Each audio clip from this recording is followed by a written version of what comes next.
when all is said and done, the real meditation practice goes way beyond the formal elements of sitting, lying down, standing, or walking meditation.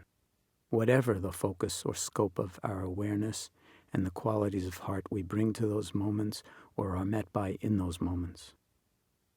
The real meditation practice is how we live our lives from moment to moment. The challenges we face, the choices we make, the places we go, and the work that we do, all become occasions for opening to the life we are actually living, and the life that is actually ours to live if we show up fully and pay attention. You could say life itself is the meditation teacher, the curriculum, and the gift that comes to us through showing up for life in its fullness and meeting it with our fullness.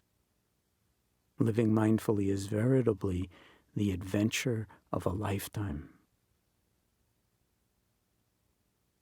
If I have been urging you to practice as if your life depended on it, it is because it actually does in innumerable ways. Only if you know or even suspect that it actually does, are you likely to have enough energy for the discipline of formal practice, either using these guided meditations or on your own. Only then are you likely to have sufficient energy and motivation to sit, for instance, whether you feel like it or not. Even to get up early to practice, if that pulls you in any way. And really inhabit and make maximal use of the infinitude of timeless moments available to you in formal practice of any kind, however long it winds up being by the clock, and without doing anything, just giving yourself over to the domain of being, over and over again. Yet, again, it is life itself that is the real meditation practice, the real arena of mindfulness. In that spirit, everything and every moment becomes practice, and an occasion for waking up, for not getting caught in our thoughts and in afflictive emotions, for resting in a larger, more open, more spacious, more patient, more generous, more equanimous awareness that meets each moment in its fullness, literally and metaphorically, by coming to our senses moment by moment by moment. However old or young you might be, or whatever your challenges, wherever you find yourself, wherever you go, whatever happens, whether pleasant, unpleasant, or neutral, uplifting and gratifying, or frightening, or depressing. Wakefulness, as best we can muster it in any moment, brought face to face with the human condition itself.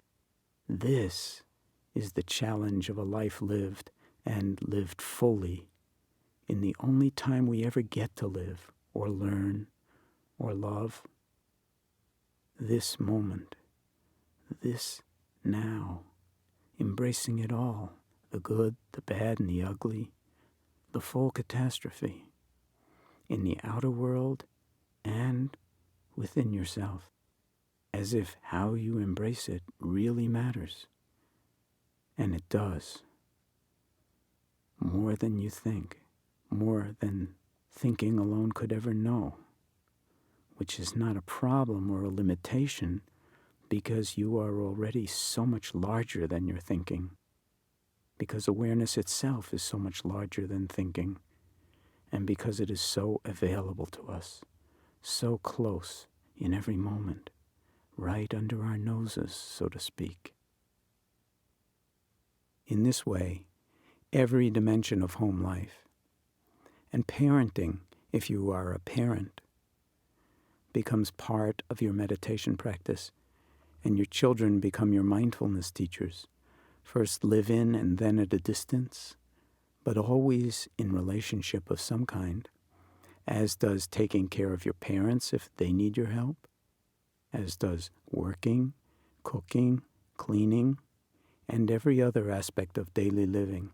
From the moment you wake up, which is a wonderful moment in which to bring some mindfulness into the body rather than just jumping out of bed on autopilot, to taking a shower. The next time you are in the shower, check and see if you are in the shower. You may not be, or you may have your whole first meeting of the morning in there with you. Waking up the kids, dressing them, having breakfast, leaving the house or running errands, making phone calls, sending emails, whatever unfolds for you in a day becomes the stuff of practice. Invitations to wake up, to come to your senses, to inhabit the body, the mindscape, and the nowscape, and tune in rather than tune out, remaining embodied or recovering embodiedness moment by moment as the day unfolds. Even to those moments again, lying in bed before falling asleep when, no matter how tired, you can bring awareness back to the body for a few moments, lying in bed in the corpse pose. After all, we do say we are dead tired. Perhaps simply letting go into this moment, into the breathscape, the bodyscape, and then mysteriously, because it's time for it, into sleep. There is a time for sleep and a time for wakefulness.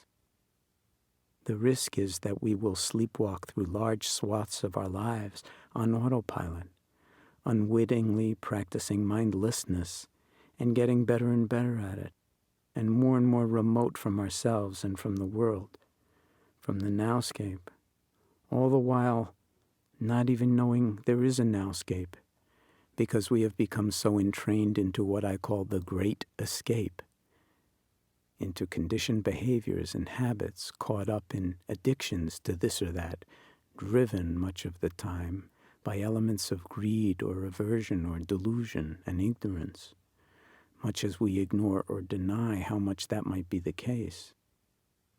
And so we find ourselves at high risk of continually, if unwittingly, escaping into not meeting life with the full spectrum of our capabilities and our gifts and intelligences in the only moments we ever get, the only moments we ever have to live in, not even knowing such gifts exist and are closer than close to us in any and every moment, again, right under our noses and in front of our eyes. Every pun intended.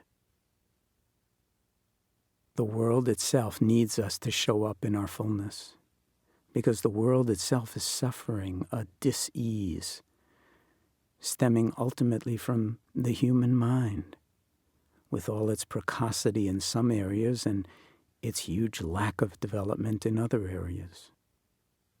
The world needs all its flowers, every single one, even if they bloom for the briefest of moments we call a lifetime.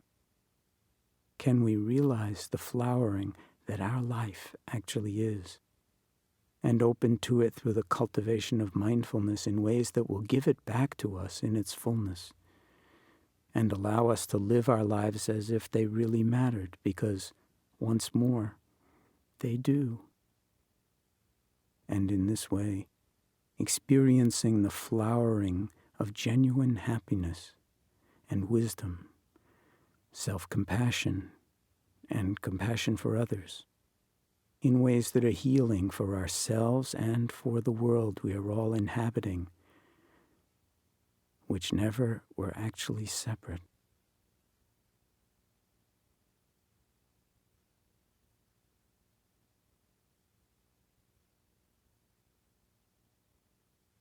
May you walk in beauty every day. May you stand in your truth. May you wake up to the beauty within you and around you. May your mindfulness practice grow and flower and nourish your life and work and your world from moment to moment and from day to day, for the sake of yourself and all those who know you and love you, and for the sake of all beings, near and far, known and unknown.